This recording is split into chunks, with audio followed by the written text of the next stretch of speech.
Hi, Russell Cummings here. Let's talk about creating an effective workforce plan. So I want to step you through the process for building a workforce plan. Now for me, a workforce plan is really, I guess, an element of the strategic plan for you, where you actually put some strategy into planning the workforce that's going to support you and your business in moving forward to your strategy. So we need to think about the people as a resource and how we utilize them and what people we're going to have and how we drive that forward in order to help us put our strategic plan in place and implement and execute effectively. So what are the steps? So I've sort of outlined sort of 6 steps here, and we've got a little model that will give you, and it's just a simple spreadsheet. And it's not a complex process at all, but it's quite a powerful process. So the first, I'll just take you through the 6 steps and then we'll go through them each individually. So map your current organizational chart and just put names against positions, right? Then map your future org chart, put the positions in it only.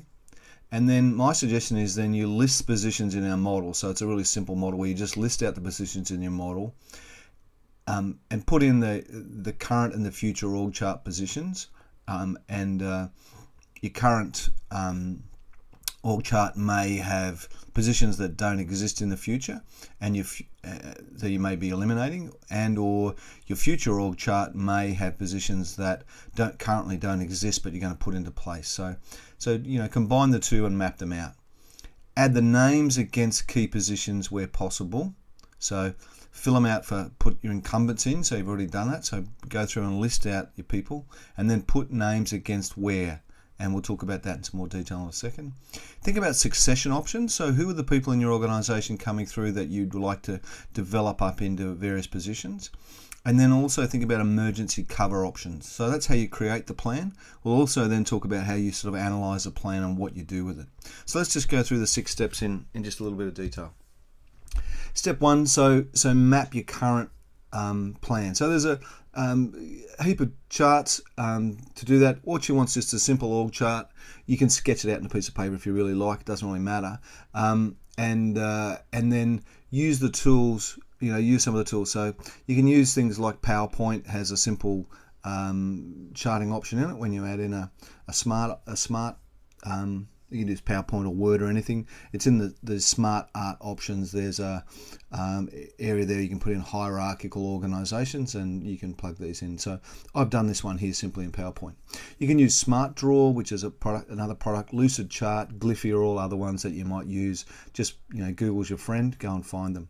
So you see here this example here. It's a really simple little org chart, and I've pulled one together, and the orange positions are ones that are future positions that currently don't exist in our current organization. So this is the where chart.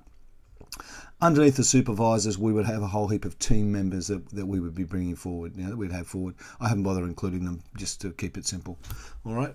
You wouldn't put all the team members in. You might put them as team or something under the supervisors. Sorry, so make sure you map the current and the future org charts. So map those out and just get a clear understanding of what they are.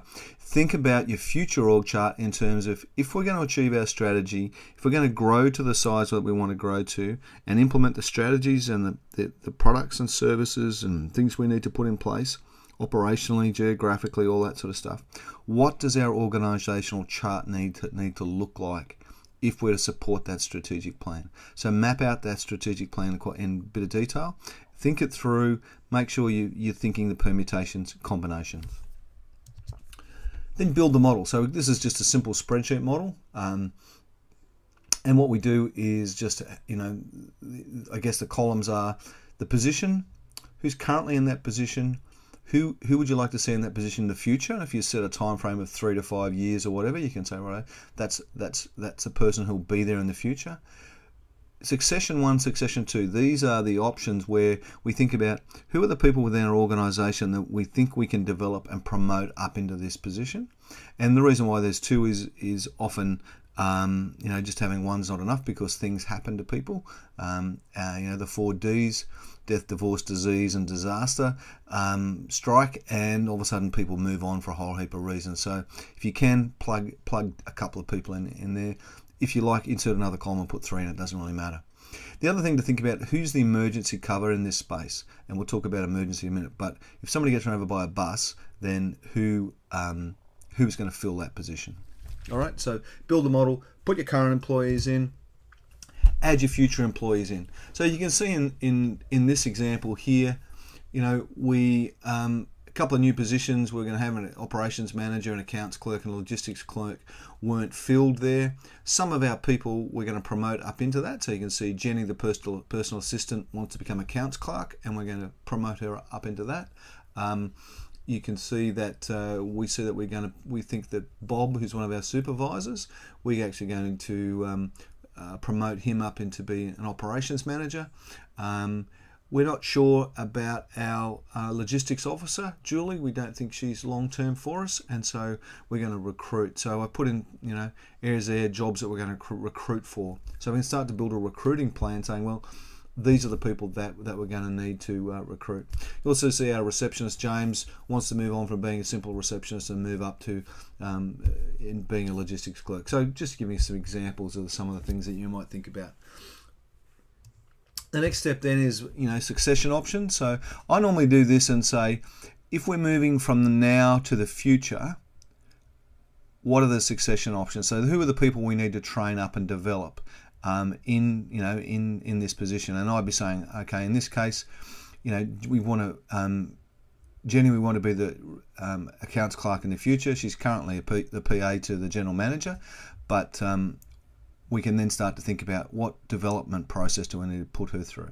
In terms of operation manager, we think both Bob and John have some potential, and we're going to train up both those and build their skills in different places.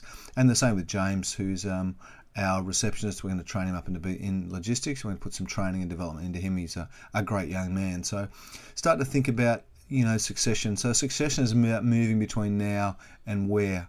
Okay, so start to plug that in.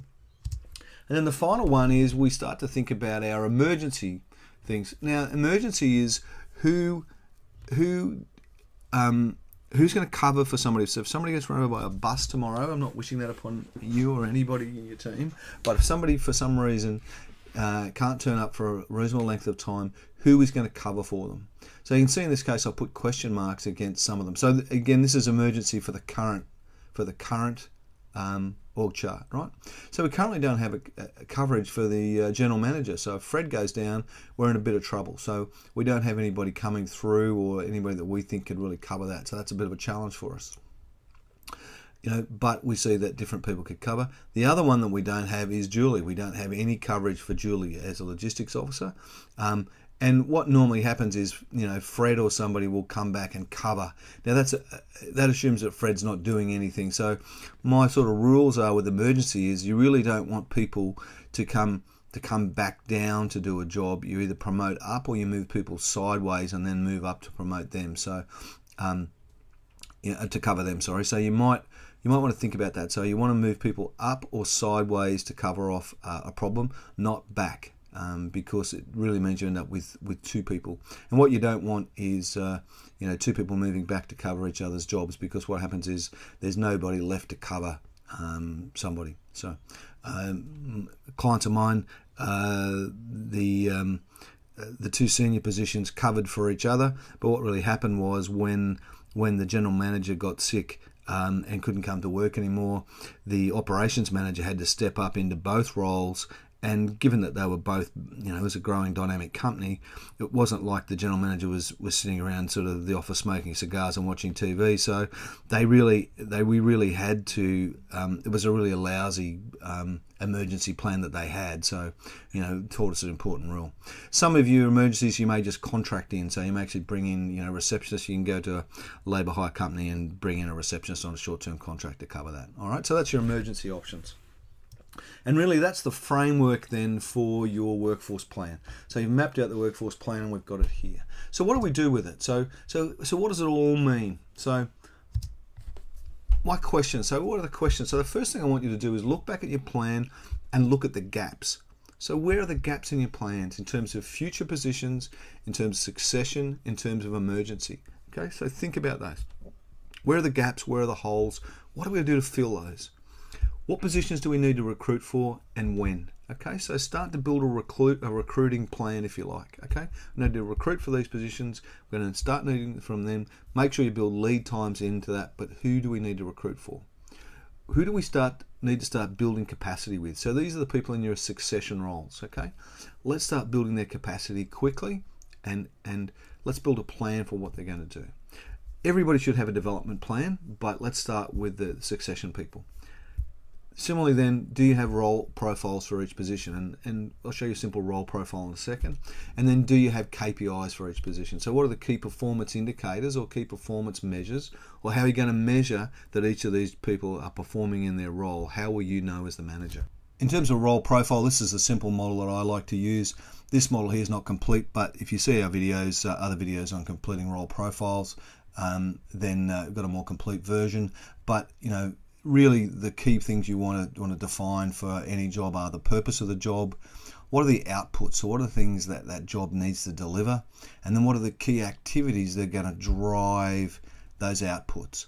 Okay, you can then sort of put a bit more detail around who are the key relationships, who are the reportings and that sort of stuff. Who do they report to, what do they do, any levels of authority possibly, what are the inputs. So in some jobs, the level of input that they have is quite limiting or can be quite controlling. And then when you look at all this, what are the key competencies that you think they're going to need to have in that role? But look to our video on role profiles. Kind of say, look at a video on role profiles to get your head around that. Okay, so what out of our simple workforce planning process, we should end up with a series of outputs. We should end up with a couple of org charts, or at least one that's a combined org chart that shows the current one plus any future positions, a bit like the example that I've shown you. So it should give us some good wiring diagrams for the company going forward.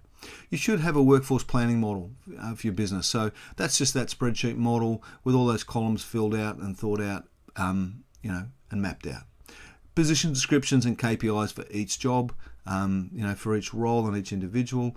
Each individual should have a development plan, so we should have a development plan for each individual, and from that we also should start be able to build a recruiting plan. When are we going to need to recruit for, at what positions, and when do we need to do that by? So we can start to build all those things out of this simple process.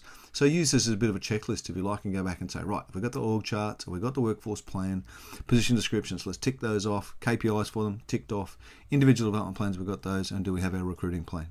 Okay, so that's our simple workforce planning model. I think it's a really powerful adjunctive strategic planning process. Got any questions, just contact me and we'll sort it out from there. Okay, hope you have a great future moving ahead, and your workforce plan really slots in to help you take your business to that next level. Thank you.